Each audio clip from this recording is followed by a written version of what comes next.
Ayan, hello po sa ating lahat, Team EDC.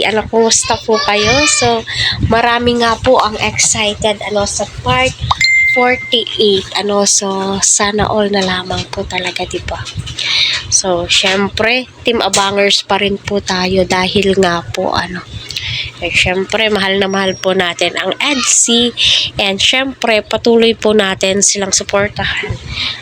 Para kay VNC po, syempre, isipin din po natin itong si VNC para din po ito sa kanyang pabahay dahil nga po nakita nyo naman kung gaano kamahal or gaano kalaki na po ang nagasto ng mga sponsors ni Kalingap Rob sa bahay nga po ni VNC, diba? So, ayun na nga po, ika nga nila, kahit na may mga issue, si EDS still susupport pa rin po daw sila sa EDC. Yes, importante naman po talaga yun. Suportahan pa rin po tayo. Huwag po tayong paapekto sa mga naglalabasan. Kasi minsan di naman po natin kontrolado yung emosyon po natin. Syempre, at the same time, magagalit po tayo, parang nawawalan po tayo ng gana. Pero minsan, isipin din po natin, bakit ngayon lang tayo bibitaw, di ba? Marami na po silang napagdaanan at ipinaglalaban nga po natin, di ba, noon.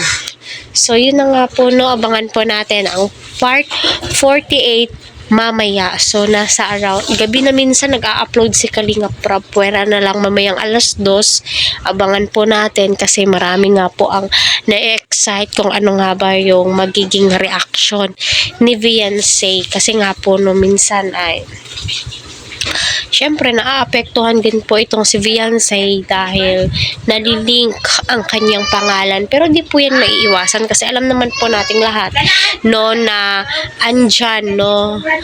andyan ang mga supporters ni Edu at saka ni VNC na handang ipagtanggol sila, di ba? Kahit sino naman, kaya natin ipagtanggol ang ating mga sinusuportahan dahil alam naman po natin sa ating sarili na wala naman po silang ginagawang masama. Bagkos, tumutulong lamang po sila. So, yun na nga po, yung part 47, I hope na napanood po ninyo. Grabe, nakaka-excite po yun kasi nga po yung reaction ni VNC, napakaraming tao. So, ngayon naman sa part 48, ay syempre, kinikilig nga po itong si Kalingap JJ. So, sino ba naman ang hindi kikiligin? Basta usapang EDC. Ay nako, ewan ko na lamang po talaga mag-alsa balutan na po tayo sa kakiligan na ibinibigay po nila sa atin. Ayun.